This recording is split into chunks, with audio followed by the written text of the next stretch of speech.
Naalala mo pa ba?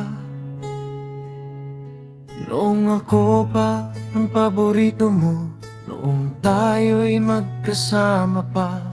Sariwa pa sa akin ng taong 2001. Iyon ang huling yakap natin bago ako mawalay sa iyong mga mata.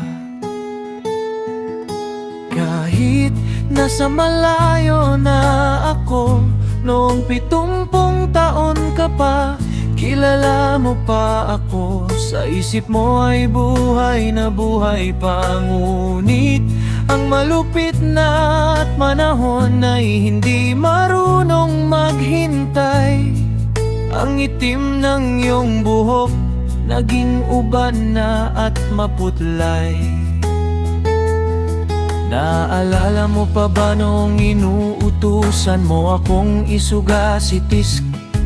Yung kalabaw na sabay nating inaalagaan sa bawat saglit. Ako rin ang iyong doktor tuwing may piksa ka at nararamdam. Boteng garapon lang ang katapat para mamisa at mamatay ang laman. Saksi ang bawat paglagpak ng nanas sa aking pag-aaruga. Ngunit ngayon bakit pati ang mukha ko ay hindi mo na makilala? Wala na si Lola na dati ay iyong katuwang. Wala na rin si Itay, ang panganay mong sandigan. Maging si Ate Jen ko ay nauna na ring lumisan. Habang ako'y narito sa malayo, pilit na tinitiis ang pagkakawalay. Apong pangatlong apo mo, ang anak ng panganay mo na naiwang mag-isa rito, malayo sa piling niyo. Masakit makita sa bawat taon ninyong pagtitipon. Laging may litrato at handaan sa bawat pagkakataon.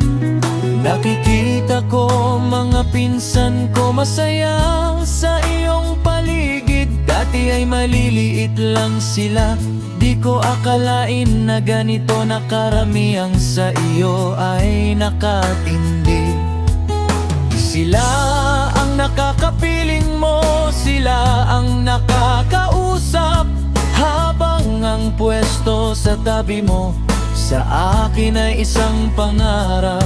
Bawat taon na lumilipas, bakante ang upuan ko sa iyong tabi. Ni hindi kita makausap dahil hindi mo na ako kilala. Kahit anong piling, nagseselos ako sa bawat tawa na naibibigay nila.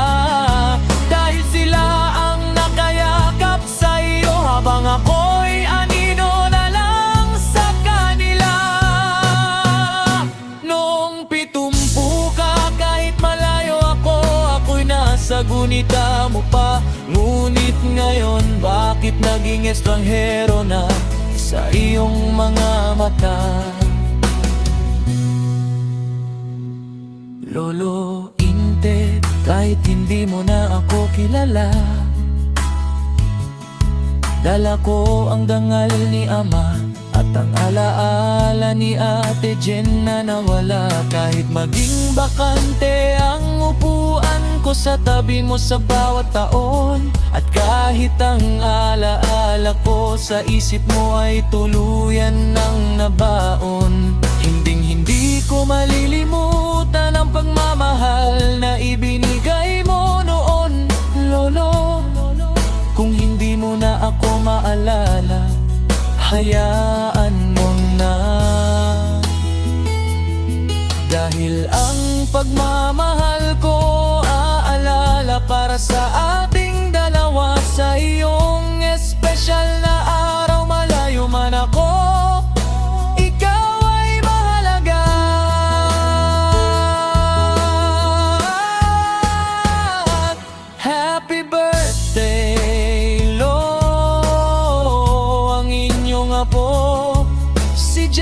son alayos, totoo.